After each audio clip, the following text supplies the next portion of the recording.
Pennsylvania's Democratic U.S. Senate candidate is returning to the campaign trail for the first time since he suffered a stroke back in May. That's Lieutenant Governor John Fetterman. He plans to appear in Erie, Pennsylvania later today. He talked to our Pittsburgh station, that's KDKA TV, about his recovery.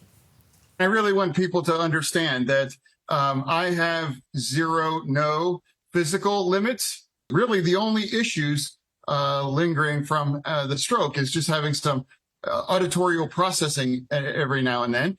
And I'll miss a word. Looks and sounds pretty good. This morning we have don't you think? Yeah.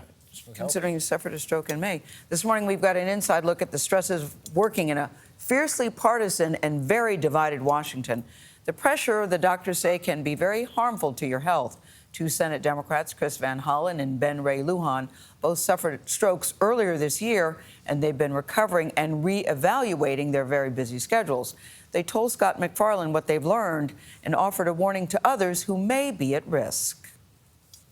I couldn't get a few words in before my doctor said, you need to get to the emergency room. They said it was a good thing I came in because we can see some bleeding in the brain. New Mexico's Ben Ray Lujan and Maryland's Chris Van Hollen each suffered a stroke this year. Both Democratic senators say they survived because they sought help after the first warning signs. For stroke, those include lack of balance, dizziness, vision problems, and slurred speech. Doctors say many ignore those symptoms. But when Lujan was rushed to the ER, doctors took immediate action. This last scan that you got, your brain's still swelling. We need to go in there and help you out. He underwent intensive, invasive brain surgery, followed by weeks off the job in rehab, which continued through the spring as he returned to work.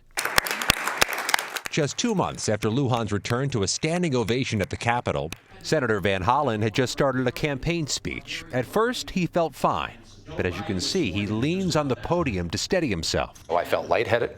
I had a pain in my neck, and my ears were popping a little bit like you're on an airplane. Doctors found a tear in a vein in the back of his head. No surgery, but Van Hollen needed a week of hospitalization, followed by rest at home. Like so many people recovering from illness or injury, they felt an urgency to return to work. And with 50 Republicans and 50 Democrats in the Senate, just one absence can stall anything. There's a question of getting the votes on some big pieces of legislation, but I think the lesson for all of us is you got to look out for your health. Dr. Celine Gounder says demanding situations can take a toll. We do certainly see a link between stress and high blood pressure, whether you're getting enough sleep. By Senate standards, Lujan and Van Hollen are young. Lujan just turned 50, Van Hollen 63.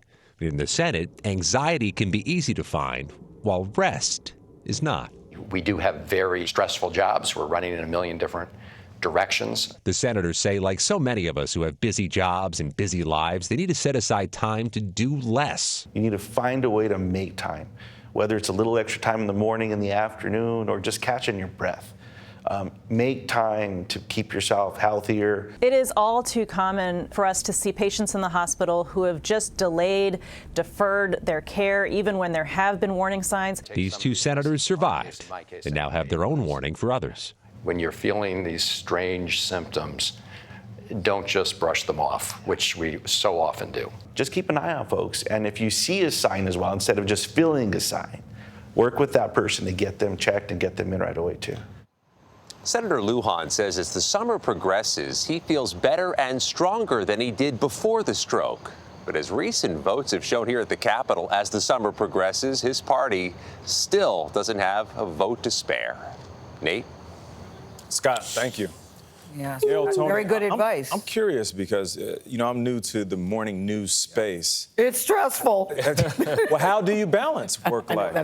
That's a very good question. I so many times power through, and when you listen to Scott's report, Terrifying. It is terrifying. You really do need to pay attention. Yeah. You need to pay attention to your body. Yeah, you got to make time to do less. I know. It's an interesting phrase. Yeah. I'm going to try to incorporate that That's one. good right there. Sounds like a tweet. So far, none of us are doing that. Not making time to do less. We make time to make news, or at least report it, that's for sure.